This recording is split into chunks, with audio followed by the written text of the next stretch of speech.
Ladies and gentlemen, I am here and we are getting ready to tell some of the untold stories behind music and music production in not just the soca industry, but in all music industries with some of our talented producers, songwriters, and music men coming out of Trinidad and Tobago. Multi-talented, gold-certified producer Kasey Phillips. Was he seeing my brother? Everything? Oh, Lord. Good. I'm glad I get to catch you here while you're in the country. I know you're not based there right now. Where are you right now? Los Angeles. So how Los Angeles treating you? Good. Expensive. A different energy. Completely different, but it's worth it. It's like expensive risk that's worth it. Nice, man. Nice. So and you're doing music out there. Yeah, Los Angeles is kind of a necessary step towards the next phase, the next goal. Nice, man. So as I said, we want to get into telling some of the stories behind some of our greatest songs, projects that we would have grown up with or listened to of recent as well. And who better than you? And I want to get into it one time with your early start in your career now. I know you came from a musical family. Right. So tell me how it was growing up with the boss Kenny and in the same studio here. Right. Tell me how it was and what were some of your first inclinations into getting into production? So, I mean, from my memory from the things I remember and stories that people told me, I think my dad started as a producer arranger years ago. And I would crawl into the studio and sit in the corner there and just look on while he produced for different, I mean, I remember seeing Rashotiai, Machel, you name it, all the Calypsonians. And he'd work with them and I would come in there quiet and just look on. I was quiet. This here me talking is very new. I was silent. And I would just sit down, taking everything, watch what they're doing, get chased sometimes. And when they're out the studio, I'll come and interfere and chuck things and break it and then call daddy to help. So basically fly on the wall kind of vibes. Yeah, that's how I learned. Like a sponge. That's how I learned. Until, I guess, fast forward from breaking enough things and spoiling it enough to now learning how to fix it. Where tables turn, where something, I'll be in the corner and daddy would do something here and it wouldn't work and I'll just get up. He'd be like, I just think I'm working, but I'll just get up and say nothing and come and do this. Fix and go back in the corner. You should ask him when you see him. You as a youth correcting your dad, I feel that is a piss him off like He would just watch like, and then continue what he did. And that's how I started learning the workings of the studio, and then from that started making beats when the studio free and producing. Nice, man. So from a very young age, you would have started putting together and producing your own tracks. Right. I have on the list say chemistry. Lock up. Yeah. We putting that as your first ever finished track. A lot of people wouldn't know about that. Give us a little insight on that first track. Chemistry. So chemistry was back then a very new guy group. I don't want to say the members because I don't remember everybody. This is a long time ago. I was 10. I think I was 10 years old. They just showed up outside one Saturday morning because they know this was a studio and they wanted to be singers. And my dad spoke to them and they said, I want to sing soca, and he sent them by me. So a lot of the things that was either newer artists or things like that he didn't want to do or probably leaning more soca, you'd be like, go by Kasey. And I would start to get all the up and coming guys, and that's how I got my start. So you're telling me this group shows up looking to get into the space. Right. And they get put onto a 10-year-old. Yeah. How does that work? I'll be pissed if I come to a studio and you put it onto a 10-year-old. Again, they very new group show up just looking for a chance. I don't think anything was booked or anything. They just come to see what can happen. And they say, well, all right, well, 10-year-old, we go try it. These details still murky, so I don't remember everything, but yeah. And the song was Lock Up. I shot a music video back then, I think, yeah, it was early days when Peter C was just doing music videos and some pre-synergy, everything. You say 10 years old was when you did your first song. Right. I think we're crawling into about 13, 14 now. Iowa George, I Run the Party. That was 11. That was around the same time. Oh, same time. Because my dad worked with Iowa on a lot of songs. So at 11, yeah, you already had 2 published songs. Yeah. So tell us about I Run So the Party. I think I Run the Party The was remix. Tractor. Right up on a tractor, you know I was on Tractor. But he did a B-side where I think he wanted to remix something and Get him a B-shot. add I think he added a sax or something. It was just a quick remix. It wasn't nothing extensive, but that was the first, I think that's the first check I ever get. I think, I don't want to say the wrong thing. I feel about 3,000 TT.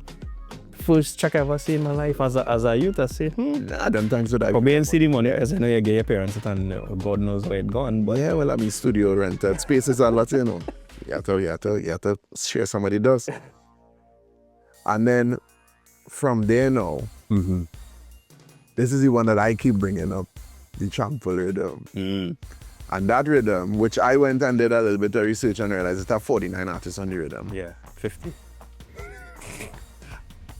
How does that work though? Did you as the person who made the rhythm, Right. do you have 20-something conversations? Or is it Well, some people just jump on? So Trample was very early in the game. I didn't even know about rhythms then. So I just produced the beat for, at the time, was Glenroy Watson. He was the executive producer.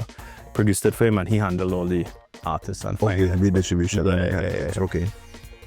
And who were the big artists on the rhythm? Who were the big songs on the rhythm that you can remember? Top on the Slaughter, Trample. Bungie was on that. Was Magadan back then? Maximus was Magadan. I think he was on Maximus. that. Was on that rhythm. I can't remember everybody. We'll find it, but And this is what this real I find is so funny is that your discography obviously it's so vast. Don't laugh at my words now.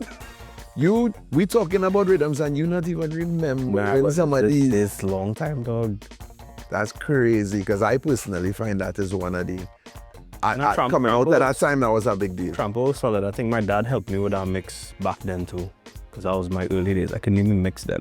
So them times, so you're now finishing, you're now trying to get CXC done, you're looking for your passes and you're doing rhythms I wish I could tell you on the side. even then, yes, boy. What age I was then, boy? What But- late I was? That would have been 2004, so you would have been 16. 2004. No. Oh, yeah. Yeah. About 16. Yeah, probably was wrapping up high school. What were you doing wrapping up high school? Huh? I was just trying to pass my subject. Right? I didn't. Yeah, I didn't do after school you wanna go and play football and run around the block and ride your bike. I do that a little bit, but I wasn't here. He's living in the studio. Yeah. All right. And then from there, a year later, we have the Takeover Riddim. Another. So that was my rhythm. So that was when I doing this. And of course we have the We Not Giving Up. So We Not the original, We Not Giving Up came from that. That then went on to be the Doggy Fresh remix of We Not Giving Up. We also had Mr. Vibe Up, that was a big song. Slaughter had Represent, which was the West Indies song, that was a big song. Another big song. And this was pre-computer days, meaning like a lot of this was still analog. So for the people at home, I want you to give them some level of explanation of how you was putting together these songs. What were you using and what was the process with analog? Well, so this was, I think we had already come back out of tape. It wasn't on tape then. It was early days of Logic. Early days of Logic. Wasn't as advanced as now. So, yeah. So you would say obviously, but again, for the people at home, you would say the process back then used to take a lot longer to build a beat. Yes. Yeah, hell yeah. Was it like one step? You couldn't just lay out. They couldn't just lay out tracks together. Yeah, nah. We had just get Logic, newer Logic, and tape was, we phased out tape. So it was still advanced, but not like now. Now was a whole different. This is pre-autotune. Autotune wasn't even my thing then. So you had to come and sing good, otherwise go back home. Wait, autotune really allows, and this might be a little spicy conversation, But how lightly. autotune really allows, I don't want to say lesser talented, but autotune is really give people that extra assistance. For sure. I'm gonna add some singers that could sing still put autotune on and on. For sure. Give it has a sound, it has a thing. I tell all the artists it sounds like the radio. So even if it could sing, it's great. We still might put autotune on just to give you a little, a little polish. But back in the day, as you say, if you didn't have nothing, raw talent, nothing, it would have been harder. Mm-hmm. All right, fair. And then from there now, I'm sure a few tracks would have happened in between, but I want to get to your first ever, the first ever groovy soca monarch, Machel Sylvester. So tell us about that song and tell us about how you felt when they announced that, okay, we're doing a groovy soca. This song there was no groovy monarch then. We just did the song. It was, I think the crew was Nadia Batson, Machel, Sylvester, Mr. Vibe, Miss Alicia, Terry Seals, and they all would come to the studio. I used to produce all of them. They'd help each other write songs, do backgrounds. It was a unit. And Machel, I think she was just starting and Sleeping in Your Bed. Nadia wrote that song and I produced it. Nadia wrote Sleeping in Your Bed? Nadia wrote a lot of songs that you don't know. Eh? So you produced, Nadia wrote Sleeping in Your Bed for Machel Sylvester. Came out and went on radio, and then Soca Monarch became groovy Soca Monarch became a thing. This is when they started separating the speeds, and she won. And you would say in the lead up, I mean, Soca Monarch would have been on Carnival Friday. In the lead up, it was getting a lot of radio. It was a huge song. Huge. Yeah. Nice, man. Because I mean, Machel was kind of like the Summer Walker of groovy soca, man issues and singing them kind of things. So people loved that. That was the. It was problematic. Yeah. People could relate. Mm-hmm. So not everybody. Trinities love bacchanals. You love bacchanal. Not everybody was touching on them kind of subjects. Right. All right. Nice, man. I must say it's been talking to you and doing the research. It's been real interesting getting some of the insight and some of the history. So I don't want to box you into eras, but I find this 06, 07, 08 era, I kind of want to call it this Dawg E Slaughter era. Okay. Where you had a time where it was monsters coming out. Yeah. So right there. Slaughter had a run. Definitely. That was fun. A real fun run, I must say. So tell us about that time. Tell us about the inspiration behind some of those tracks. I know Spread the Love would have been one of the songs to come out. I will let you elaborate to the others. So Slaughter and myself, we worked a lot. He was big in DJing Excalibur Sound. He wouldn't travel all the time, and he would go to all these islands and meet producers and hear different songs and come back with ideas and be like, all right, we're doing this, we're doing that. And Slaughter was crazy musically. And yeah, it just worked. Yeah. And from that sound boy background he would have had, he would have that dancehall influence. Yes. Too. Yeah. And we would come with ideas and we just knock it out. We had that synergy. Slaughter would sleep on the couch here sometimes. We working whole night, you name it, but we go in. And how did Spread the Love come about? I think he had the bass line. He comes singing that bass line, which was kind of like, I don't want to say a bite, but inspired by the sexual healing chords. Nice sexual healing. But just faster, which was risky. But back then there was no Spotify and no thing to get in trouble. And we did that. And that was a big song. And then... Now you're realizing is that, eh? Sexually. I didn't realize. How I supposed to know that? Them things in your subconscious, in your psyche. Yeah. All right. And then from there to Pokey. Mm-hmm. Monster. Yeah, Pokey was with... Shake the place. Pokey was with Andre Kobe and Stefan Kudrow. We finished that. Actually, funny story. I could say this now. I think originally, and this was at a time where I guess I was just getting my foot in the industry as Kasey Phillips, right? So it was Kenny Phillips and I was just coming in as Kasey Phillips working. And they started Pokey with my dad. And I think he changed too many things and it started to sound different. And we didn't like it. And they called me in to actually finish it. And I think we had a little small fallout because, you know how some parents could be, all the young people and this thing. And he's like, nah, we ain't really like it. Change the groove. And he's like, all right, well, I'll do other thing. And he go and vex and I finish it. But that was when I guess I was now starting to figure out production in that way now as Kasey Phillips. And would you say, I mean, of course, your sound would have evolved every few seasons, every few years. I had no sound. I was figuring out the sound. This was now coming into all of that. So you would say that moment is where you maybe were starting to find your first sound. Mm-hmm. All right. Yeah, and I mean, because that, my dad was still guiding a lot of the things I would do. So from then I was like, all right, I think I have this. Let me run with it. So yeah, that was Pokey. We also did Carnival, I Love You, which was from other producers. I think Kid worked on that. Yeah, and then Slaughter the whole album that we did. And most of those songs were on that album? Yes. I can't remember the name of the album now. Yeah. We will pull it up right here. We put the name right here. That's what post-production is for. Again, just IRL work. So, before we go into, I don't want to call it the golden era of soca, but before we get to the 2010s, I wanted to touch on,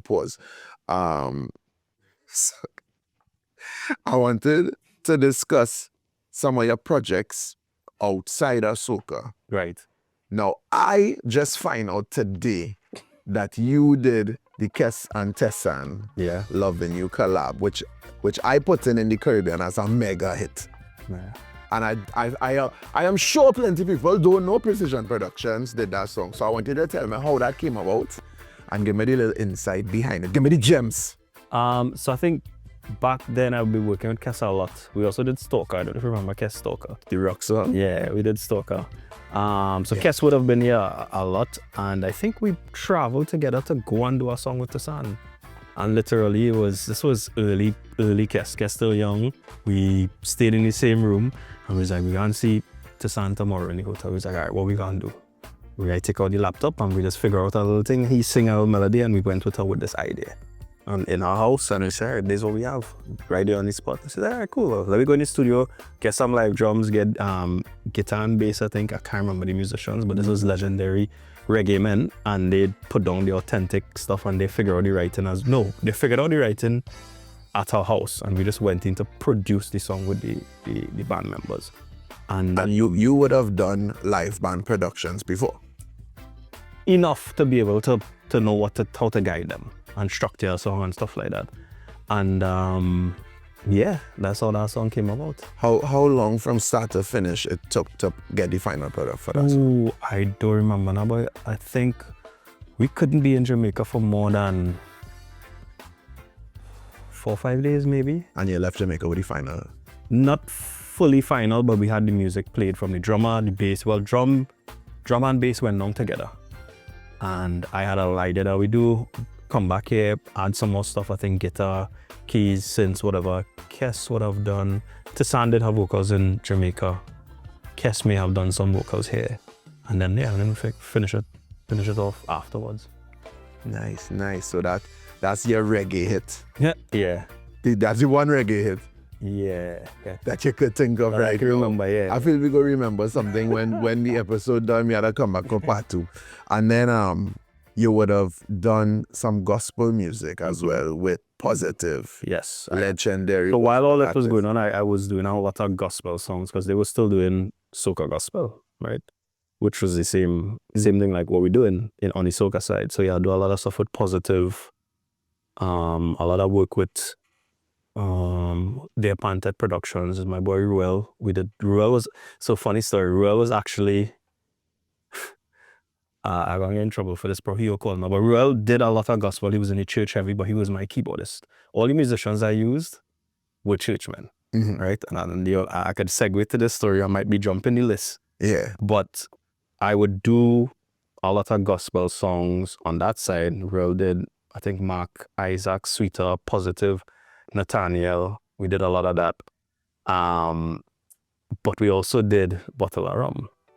Bottle of Rum was just music, which was churchmen playing this piece of music, which happened to be Calypso Soca, right? They just came here one day, I had them play, we did Bottle of Rum that day, we also did Terrible from Earthfront, I don't know if you remember Terrible. All that doing the same day. It was never Bottle of Rum. It was just a piece of music. I just wanted to do this Calypso vibe. Right. All churchmen, right? Jeremy, Alpha, Billy, Ruel, feel I'm missing somebody. Church, man. Fully into church. I take the music, full-blown write the song, we get a bottle of rum. It become, well, full-blown write the song, and they also wrote the Benjai. Right. People's Champion. That song, wait, should I say this way? That song went to other artists and they turned it down, right? Because it sounded too R&B. Because it's R&B song when you really dissect it's R&B song. At that time, none of us knew about 3-0. Nobody. This never a thought. Right. We just played for Machel. It was like, we had a song here. Nobody ain't taking it. We try a few artists to turn it down. I wish I could call names, but don't call names. We don't do that. Call name. You play small. It will get sticky. A few artists turn it down. We don't know what to do with it, or we play it. And he's like, but we have this joke where he'll always say this, right? He's just like, I sing in that song. We're like, oh God, no, serious. Because we had a joke, he'll take all the songs. He's like, no, I sing in that song. He said, I can't tell you why right now, but I'm singing Buffalo Rum. He's like, okay, all right. Fast forward, 3-0, all this stuff. We didn't know, but it just aligned now. Again, Buffalo Rum come out. And of course, he dropping a rum, rap song. Exactly, and that was a mega hit. Yeah. Mega hit. So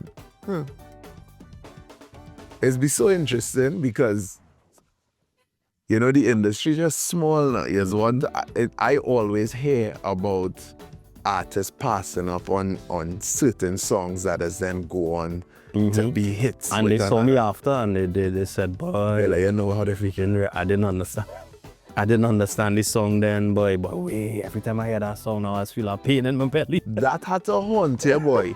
Like, you get a song, a demo, you say, nah, boy, that's not me. And then you... And it was exact to it. Not to say it was an early version. It was that. Yeah, was that a word change? Because I know when full pen it is beautiful. Exact. But that's just not everybody have vision to be able to see what it could be. But again, if the rum wasn't coming out, it may not have worked for him. True. So it just aligned in that way. And everything is aligned and happen for a reason, as they say.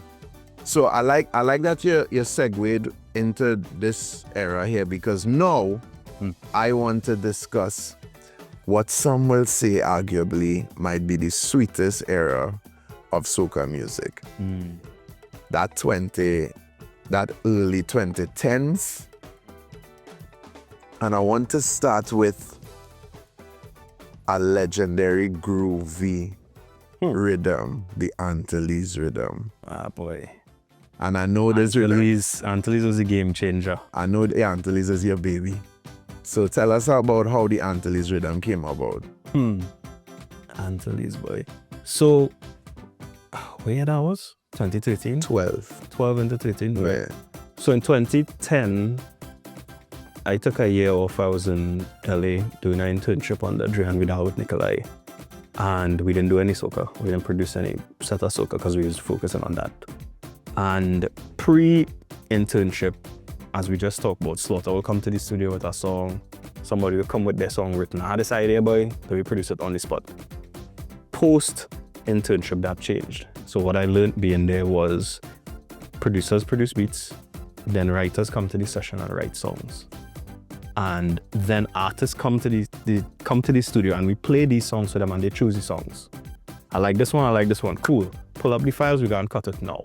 And I said, be like, what do you mean pull up the files, we gonna cut it now? Pull it up, we go in. Get the lyrics, there we go. 2 lines at a time, they're singing it. Down the road.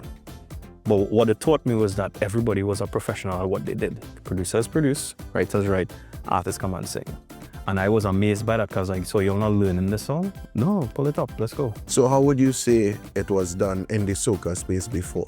They just come with the idea. I had this idea, rag, flag, jump wave, whatever the lyrics is, I do the beat on the spot and they figure it out and we record and that's it. And they might go home and finish it or something and then come back. And that would take longer? No, not necessarily, because they come in with, it could be a fully fleshed out song, it could be a fully fleshed out idea. So with this, it blew my mind. I was like, so wait a minute, you're gonna just do this line 9 times until they get it and listen to the song, because the songwriters will do demos. They're gonna listen to this line, sing this line, and we're going on the road until it's done. I was like, okay, cool, this is interesting. And I remember sending an email. I wish I could find the email, but I'd send an email to a bunch of writers. I don't know if I'm not sure if Full Blown was in that list, probably. Earthrun, Full Blown, a bunch of writers I was working with, probably Vibe. And I was like, hey, we're gonna try and do this method. We write any songs first and we're gonna start to pitch them. And at that time, Precision was kind of now figuring out the brand. And one of the things I thought was cool was, all right, if we pitch in these songs, we're gonna pitch you full vision. We're giving you the full song, we release it, we're telling you, we getting you a write-up, we full package. So you could come and buy this song, done, you don't have to do that. We're releasing it, we had our own email blasts, everything. And yeah, Antilles came from that. So Antilles in a nutshell was the first project that came after this. I like to call it the songwriter revolution. Antilles probably had 12 demos. And of 12 different tracks. Of 12 different songs written. And they had to like narrow it down. Because rhythms is a science, right? You can't have 6 whining songs. You gotta have different songs that work. I mean, you're a mic man, you need an argument. Come on. So yeah, that was an experiment. Earthrun song was actually written for Patrice. In Your Eyes was for Patrice. At that point, it was too low, too high the range for her to do, and she almost cried in the studio because she liked the song. And I was like, we can't do it because it wasn't working. It was either too low or too high. It was Believing in Your Lies. That was the original song. Believing in Your Lies too long. And she couldn't do it. And we kind of leave it up in the air and was going with the other songs. Pipes got done. Cohen sent back an hours. Nadia Shiva came in kind of last minute. I feel like the quartet. I keep missing the quartet. The quartet was on the rhythm too because that was Andres, my boy, Donowa from the quartet. And we just tried something new.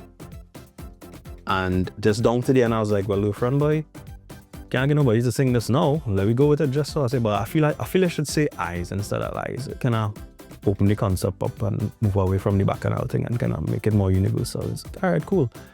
And that is where Antilles birthed from. But Antilles actually, I started Antilles in my room. Somebody was using the studio and I was in my room with a laptop and I was playing with some new thing I get and I didn't like it. I was like, this beat song I like shit, boy. Whatever else, I'll come back to it. And I just listened to it probably a few weeks after. Like, this kind of cool. This might work. And I think also with Precision now finding their footing, we had Do, I don't know if you remember this. Who was it? It was Super Soca, which was Prince, Barry, the Miami crew. Crown Prince, Barry Hype, Jester, Dr. J. They'll do Super Soca. Right. And we gave them it early. And we gave them the quartet song early. And they put it in the mix and they started the quartet song and it caused a whole thing and people was like, what is this? It wasn't out. But that is what we use as a marketing to kind of hype the rhythm. The quartet song is just the instrument. Yeah, well, there's violins. But people thought that was the instrumental, but they have a song on the Antilles Riddim. Yeah. The violins song, because I know, as you say it, I know the violins. But I thought that was like part of that's their song. A breakdown or something. That's their song. That's why I keep saying somebody else on the rhythm. I keep forgetting it's 5 songs in the rhythm. Yeah. So One family's in it, right? So cool. Yeah. And this is why we need to tell these stories, because if not us saying it, yeah, nobody would know. Nobody will know these things, and they will get lost in time and history. So tell me a little bit about Bacchanalist on your rhythm then. So Cohen, we know Cohen. Yeah, Cohen. All right. Cohen wrote his own song and sent it back. Went through a few edits and changes, because naturally Cohen's song had a lot of parts. We battled back and forth to take out some parts. You know, Cohen is hook boss. Musical boss. Yeah. But now, Bacchanalist, to this day, Bacchanalist is still one of the greatest written soca songs, I would say. Yeah. And Vibes Garden. Vibes Garden, yeah. Full Blown wrote Vibes Garden, that was Machel. Yeah. You know, as you're saying it more now, the rhythm really have a lot of like R&B type influence. All the songs, except, well, Shiva was Nadia wrote Shiva. That came in kind of late. Mm-hmm. But that's Soca, not fully R&B. But yeah, Vibes Garden is an R&B song. Yeah, because I hear it's the way I would do it. It's a straight R&B melody, yeah. But the twangs and the Vibes Garden slang make it Soca. So you went away to school for a little masters and you come back and you start R&B the thing, boy. Pretty much. I mean, I think what it brought was, I might get some shit for this, but it brought back real songs in soca, in groovy soca, I would say. Real properly written songs. It wasn't just hooks and wireless and instructions. It was songs with stories and melodies and hooks. I mean, bacchanal, this is all instructions, but yeah, it to me, it brought new life for me to get back into the groovy side of soca. That new wave gave you a little bit of inspiration. I think a lot of people too, we got so more funny stories too. So at that point, when Riddim dropped, and I remember this, it was polarizing because the public was saying, wait, we were like this. People was like, boy, I don't even like soca, but this, we could live with this. But players in the game was saying this too simple. That's shitty. It don't change, it's the same chords. My father would give me shit for that all the time. The same 4 chords over and over. I say, well, that's why I like it, that's why I feel it. But you find that is where music was at the time, or not? I would say that's what it was. That's just what worked for that. Because less is more. That too, but soca is not, at the time soca was not full on music. They do bridge and this change and a change key and a this. So that is where soca was then. Calypso was the genre that was all the chords and the changes and band chorus and brass section. And yeah, so groovy was kind of now taking on a more simplified version of that. But yeah, I get real shit for that rhythm. Real shit. People hated it. But production wise, because it is simple. When you listen to it, don't change it. It's the same thing. Over and over. Over and over. Same thing. I find that is always be the story though. It's always be like the simplest thing that's really kind of end up being something everyone could resonate with. Man, one of my boys told me, he's like, but I don't know if I feel or not. It the same thing over and over. I was like, well, let me see what you do. Boy, you see this kind of zone, you see August to November. I call that, how we sung it nowadays, that zone. Oh, that's when everybody check-in thing. You have to check and make sure, boy, and you start to know who to listen to and what to listen to. I find that in itself is a real confusing time because you might have a month, and not just you, but anybody, you might have a monster on your hands, and a couple of people in your inner circle might hate it, and then now it affects your confidence. Or you might have a song that is subpar, and a couple of people gassing you. Yes, man. And it's the opposite, you know? It's a real... If I had to tell you how much times people shoot down songs or shoot down ideas. Off the top of your head, what's one of your most successful songs that you remember somebody was fighting the artist, boy? I wouldn't call it most successful, but one of Wind Back. K-Rich Wind Back.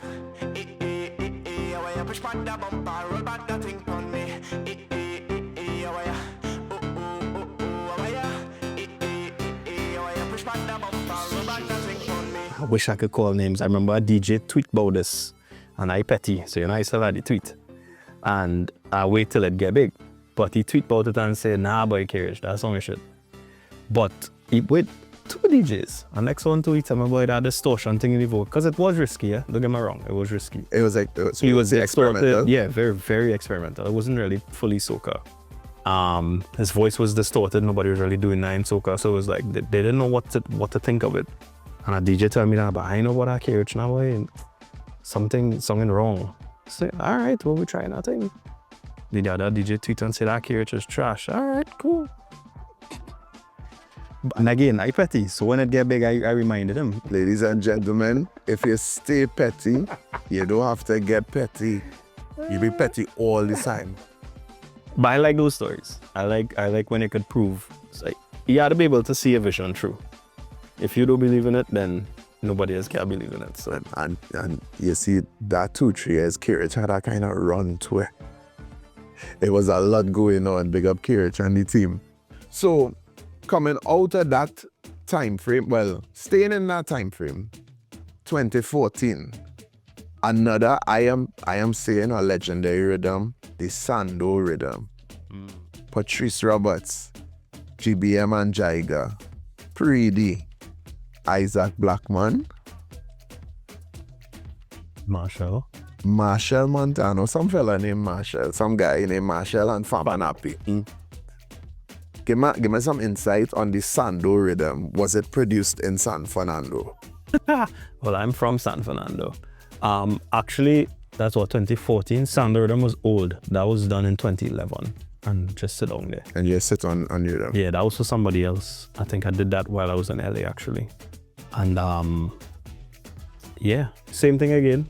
Writers writing, getting ideas, because it's a process. But collecting these songs from different writers ain't gonna happen one time, and then so I collect songs and tell people change this, move this chorus, switch this, move this word, change that melody. So it's a process. It will just happen just like that.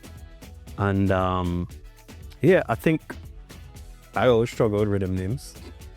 And I just ended up at Sando. At that point, we also were struggling with songwriters. And we did, I don't know if you remember, a Write With Precision kind of open call. I think for songwriters, and that's how Preedy on Riddim. Preedy was one of the writers that applied to be a writer. And did that song and ended up getting a blind on the rhythm. So was it like a matter of Preedy came in as a writer in the competition and then you hear the vocals and you say, whoa. No, well, it was Preedy and Stephanos was writing together. They started as just writers, but he would have his songs too. So that was one of, if not his breakout song. Yeah, that was his breakout song, Wine and Champion. Because you are the wine and champion. Yeah. All right, big up Preedy, anywhere you stand. So that rhythm was the birth of the big dog Preedy, and of course the other big tunes on your rhythm. Fun fact, if you watch the YouTube, you'll see animation of Fireworks. That was from Sando Hill, Fireworks. Wow, you're a real creator. Yeah, bro. Back then we thought it was dope. Art. This is how we catching them. Okay, Kanye West. Real art. Yeah. So that is the Sando Riddim. And then now we heading into 2015. You know these years don't mean nothing to me, right? I don't remember none of them. Well, I have the order, but I have the years here. Go ahead. And I giving the people home time stamps. Right. So they understand. Right. Ladies and gentlemen, I just want to let you all know, getting these songs from Kasey was a whole interview before the interview. We hear about 2 hours already, but I digress. Yeah, we here and we giving you all the play-by-plays. So we in 2015 right now. Right. The artist is Skinny Fabulous. Song Going Off. Tell us the story behind that. Going Off actually was done for my girlfriend at the time. She was part of a dance group. I ain't calling her names, but they all know who it is. She's part of a dance group. They had a show and she did ballet, and I did this piece of music for her to do ballet too. And it had this, that's why it's so pretty. When you play Going Off, you hear it, it's very pretty. But then it had a slight soca swing on it. And originally it had a bunch of birds and things on the beat for the dance through, and they probably did it. After that, I think I took it back and I was like, that's kind of cool. Let me see what songs I get. So for me, I like to let the writers write and see what come back. And if this work and I think this is a hit, cool, we do that. But I'm not gonna take this piece of music and be like, this had to work. These songs just kind of inspire me to push forward. And yeah, that one went to Jovan, and he wrote that song for Skinny, which was Going Off, which I have no idea how we get that song on that beat, because it makes no sense. It doesn't match music. Yeah, but it does. Ultimately, it did. I mean, we tweaked it a little bit, but yeah, that was a ballet recital beat. Oh wait, on that too, Machel had Endless Walk. So while Skinny was doing that, Machel had Endless Walk. So that rhythm was two songs, A and B. Was that one of the, let me not say first, but I feel like, especially with Machel and Skinny, there were a lot of two-song rhythms. What is your opinion on two-song rhythms, like less artists on a rhythm compared to more artists on a rhythm? Or is it just how it falls? I think it's strategy. It's all in the strategy. That worked, and it actually worked for Skinny, because Skinny's song was nicer, but Boy's song was the whining song, Endless Walk. So it's kind of, you should know, with argument case when you're DJing and rhythm juggling, that's how it works. Same thing we did with Unforgettable and Chase the Life, which have an interesting story too. But I ain't if you're ready for that on your list there. I'll probably jump in I rush in the rush.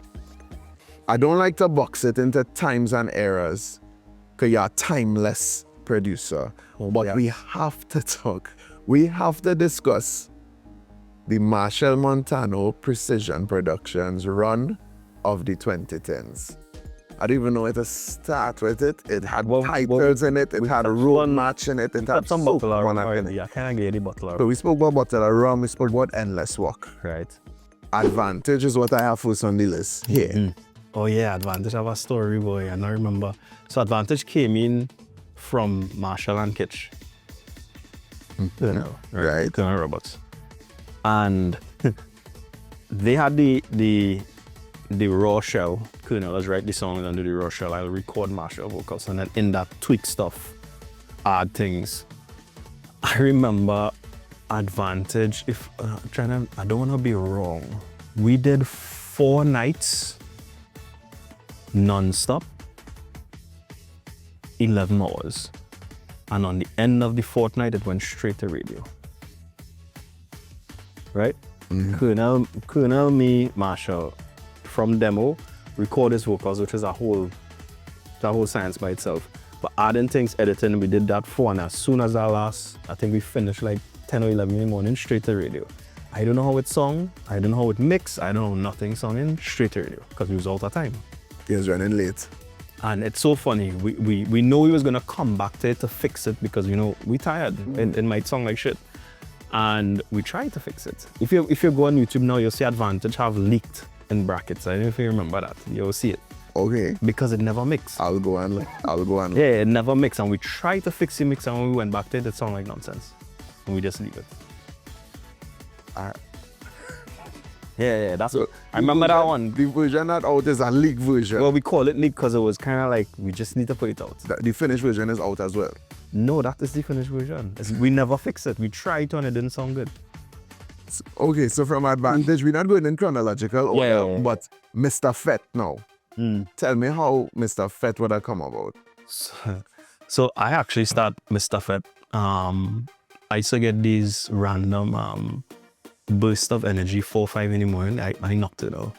And I would come in here and just make some random stuff, music, you name it, or play a game. But I remember coming in here with the idea. I actually have a demo. I'll probably give it to play, where I sang the melodies. Fetting is really. Yeah. I had ideas. Okay, if I wine on you, I started all that and put it down. If I wine on you, I just want you to stop going back. When the big trucks start to blow, make sure you fix them in stock now. We are in a time to see. And I think Full Blown finished. Well, Machel heard it, and Full Blown actually put the concept of Mr. Fete. It was just Fete is we name, and that's how we finished it. That's my one little writing credit. You won? Well, yeah, the one that's boast about. You behind the boards, bro. Yeah, pen a piece of Mr. Yeah, small thing. We give me that. All right. I'll play it for you before you go.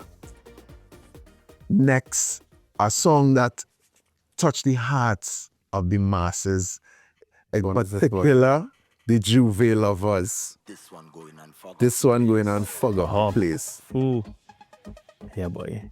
When you producing a rhythm like this, are you like thinking this have a Juve energy? So when I give the writers etc., I am gonna tell them I want Juve. No, that first to begin with, that beat is not even my soca beat. I don't know what that beat is, right? If I play that beat alone, where it start from, it's weird. It's like some kind of techno thing that have a soca bounce, but Full Blown did the whole powder fog thing. They came up with that concept. But the beat by itself was some random piece of music that turned into that. So at that time, I mean, I know obviously you branch out and you do different types of productions, but would you say within all of that soca space, you were still experimenting? Always, everything. If you listen to all the beats, Osaka, Lip Service, all of them, they all have some kind of like trap, hip hop, 808s or something in it. Antilles is probably the most grassroots soca, but everything else was weird. To me, it was weird. Just weird. It never fit traditional soca, so it's always sung like it read right outside the fence, but it worked in this weird way. Yeah. So, tell me about waiting on the stage. We Turn Any Stage was from my brother Kyle and Keegan at the time, Badge and Republic. And that was a full techno song. Full on techno song. We go in, when they go right, we go left. Yeah, they had this techno idea, which I think they were trying to do for themselves. And Machel liked it, and he's like, yeah, I like this, but this can't work like this. It was slower, it was full techno. And they sent me the demo. He's like, I know what you're gonna do with this, but figure it out.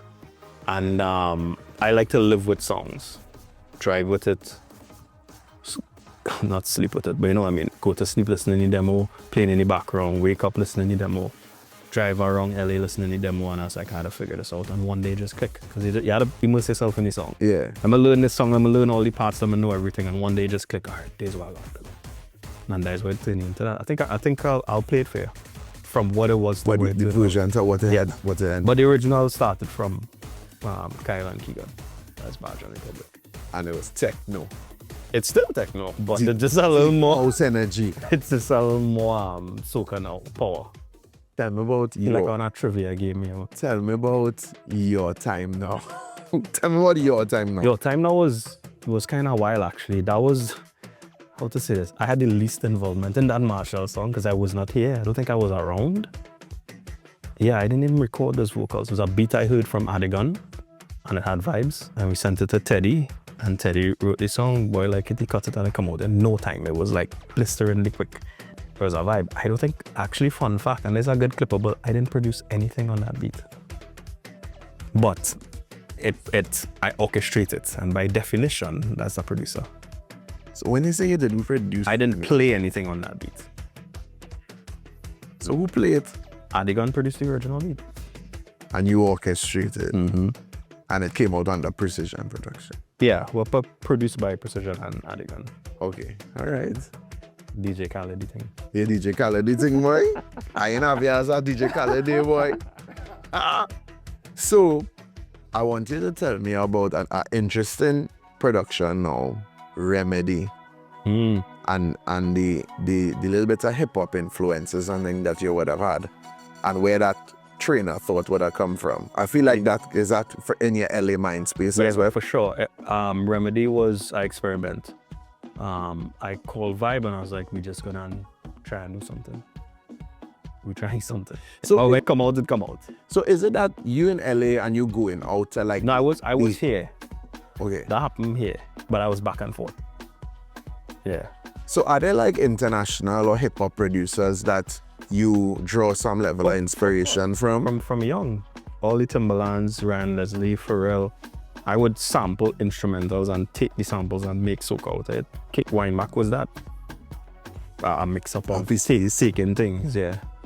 So Remedy was an experiment, I think. Afro was, what year Remedy was? 14 or I don't know, I think Afro was starting to kind of come up. Now starting to hear about it. Yeah, so that was straight experiment. Straight experiment. and then She Ready, That was hip straight. hop influence too. That was soca.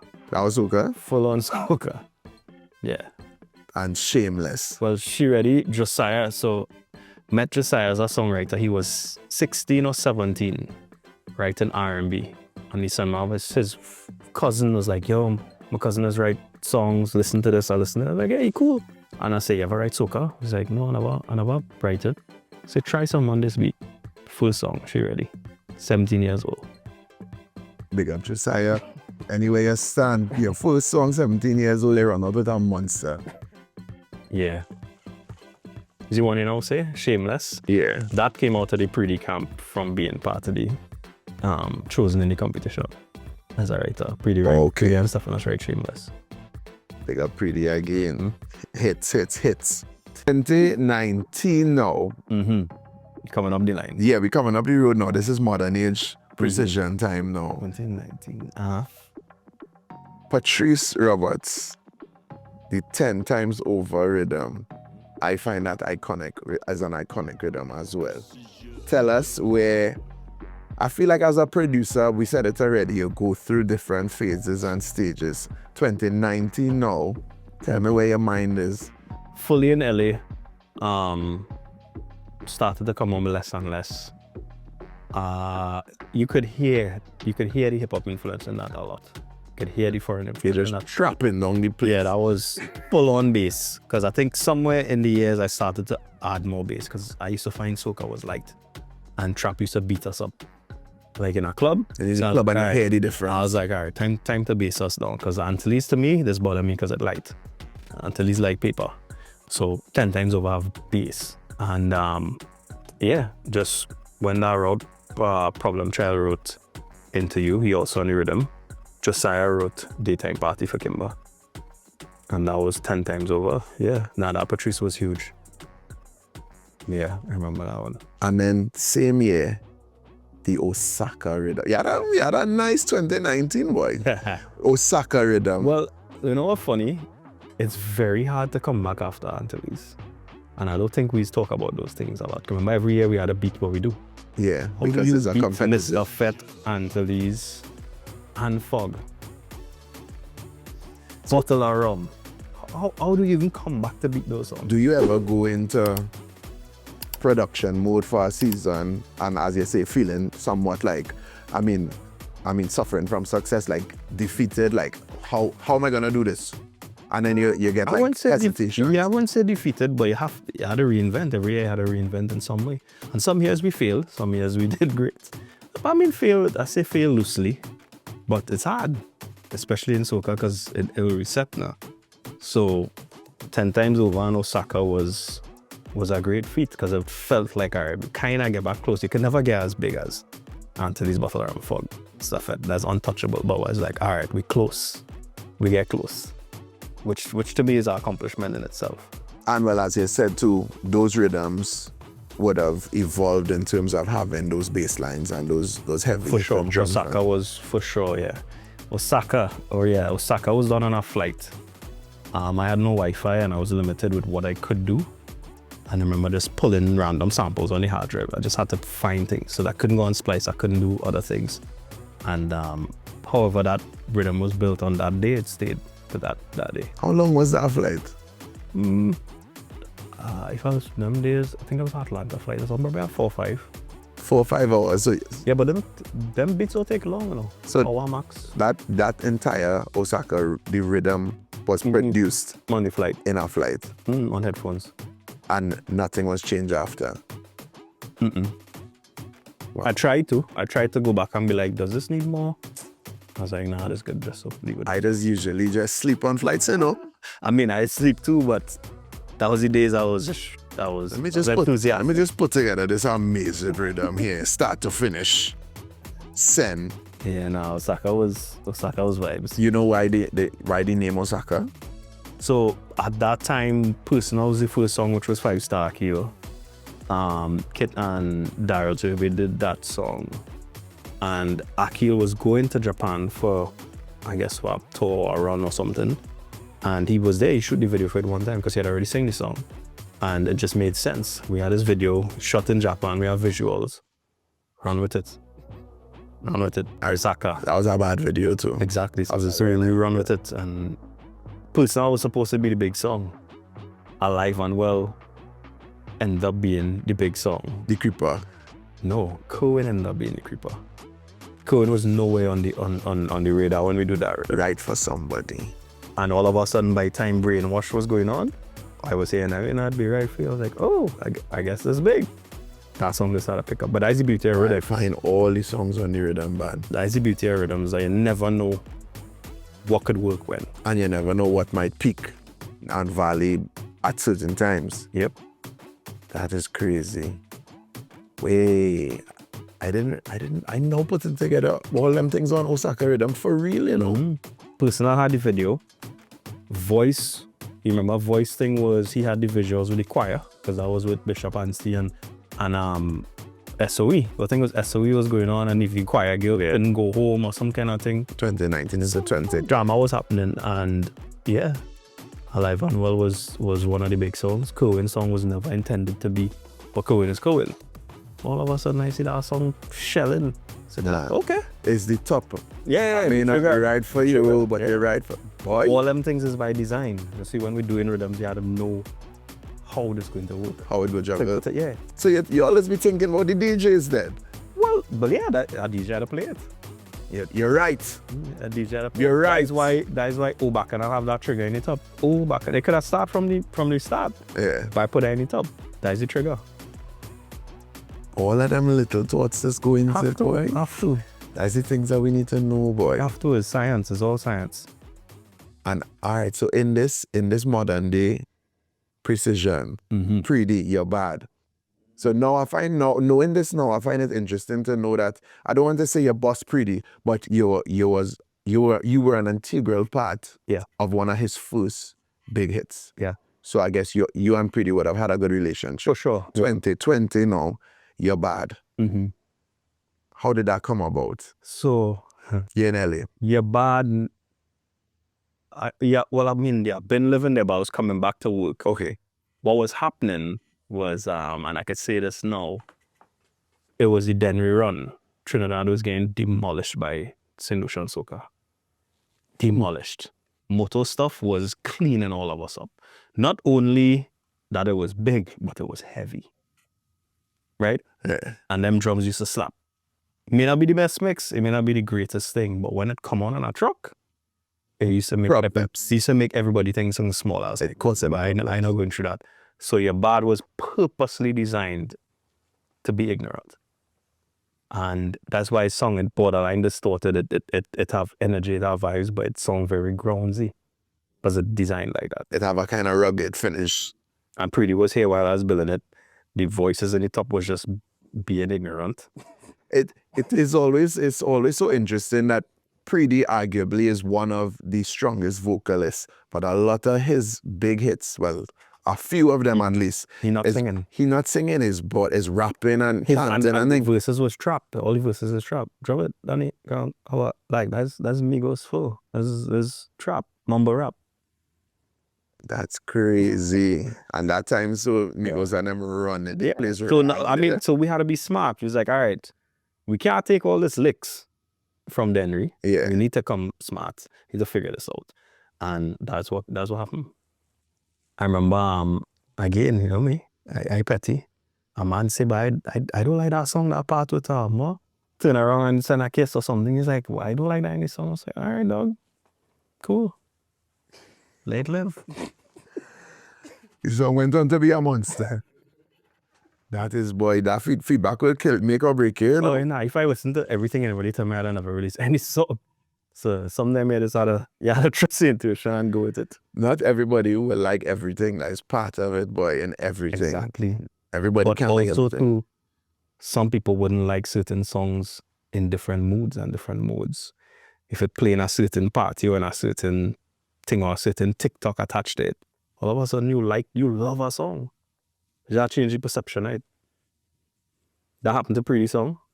All of a sudden, Yuh Bad, they was doing I might not remember the whole costume transformation thing. They start off with no costume and then they do the... Yeah, I don't know who started that, but it did work. TikTok has a huge impact, especially on the music industry right now. That is something that artists... I mean, Soca artists already think you will see men drop the challenge and things. Yeah. That's something that a lot of people need to write with in mind. I think Drake does that sometimes too. Yeah, you could, but I think also the beauty of it is not writing with it in mind, but figuring it out after. I did that experiment once, I think with Bacchanal's, and this agency just did a promo, and how they positioned the song was nothing I would ever think of, because they seen it completely different. We can't see it that way, which was really interesting to see. So it's good to get certain levels of feedback from people who are not in your circle perspective of complete. Because we are attached to the culture. We know what Bacchanal's mean. But when they play it and they hear any more of it, they will think of something completely different. Facts. So I want to congratulate you on being certified gold as a producer. Thank you. And a son of the soil representing Trinidad and Tobago.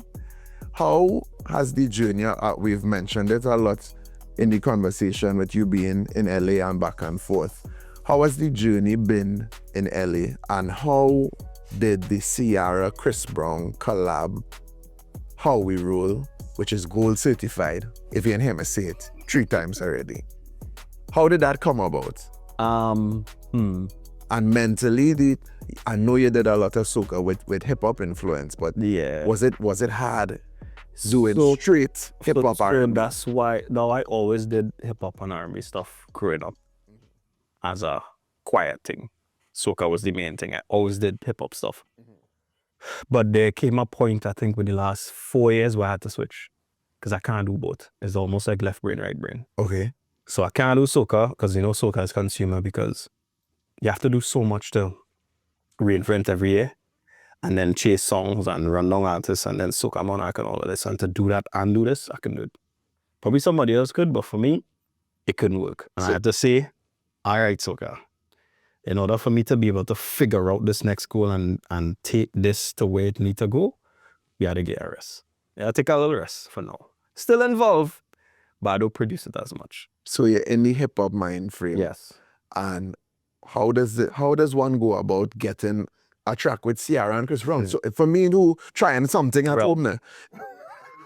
Why that's how I don't even know if you have time for that story, but there's a few things had to happen. I had to immerse myself in the culture to start to learn it. Cause like mumble rap and stuff, me moving there, I was like, I don't get this. This is weird to me.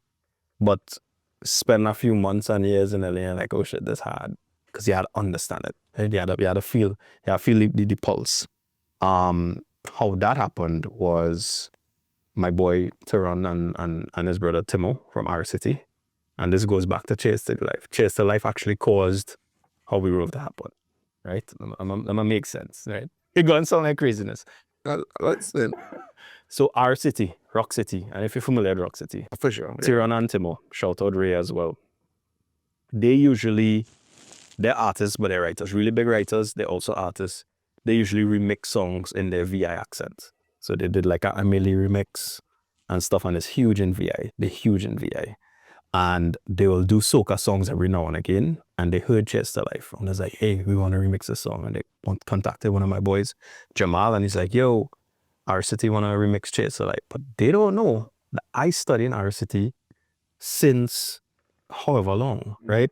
I know the entire catalog. I know all the songs they read because they were the guys who figured it out. Meaning they know how to code switch the accent and rap VI, but also rap American. And they would do it beautifully. So I know their catalog. So when he say, yeah, they want to remix Chase to Life, I was like, sure. Yeah, of course. This time, does he call you been waiting This for? time I want to implode, but no scene. They do it, we put it out great, but I make the connect and how they connect and start building with them. Fast forward, Tyron came down and taught at my workshop, Audio Essentials, I can't remember what year, probably 2018 in Napa. Keep building. There's a long standing. They was on lip service rhythm. Yes, right, yeah, right. I know my things. All that is building a relationship. And then now we become friends, right? I'll go Atlanta, work with them. And I think when he came for Audio Essentials, we cool enough, but he still didn't really know what Kasey does do.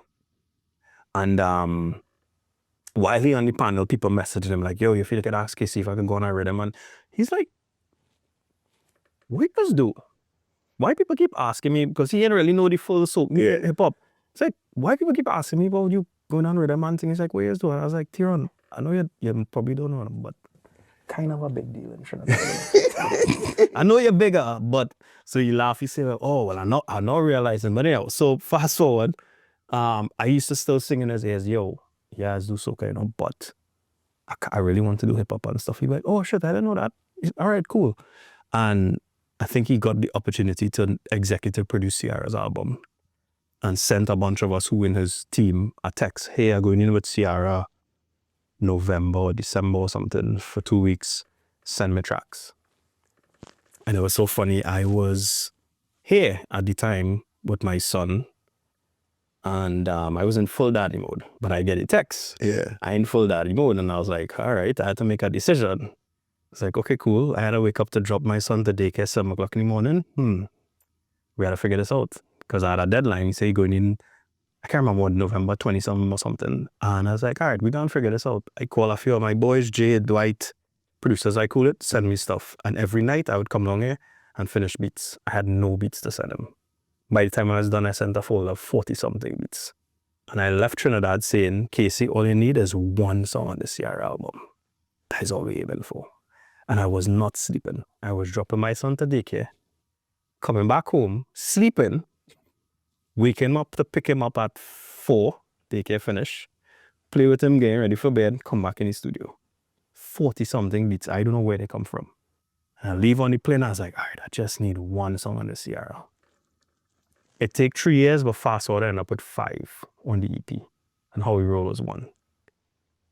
Oh, I didn't even know it's 5. 5 songs on the EP. How We Roll end up being one The of the, biggest one. one of the main So we did releases.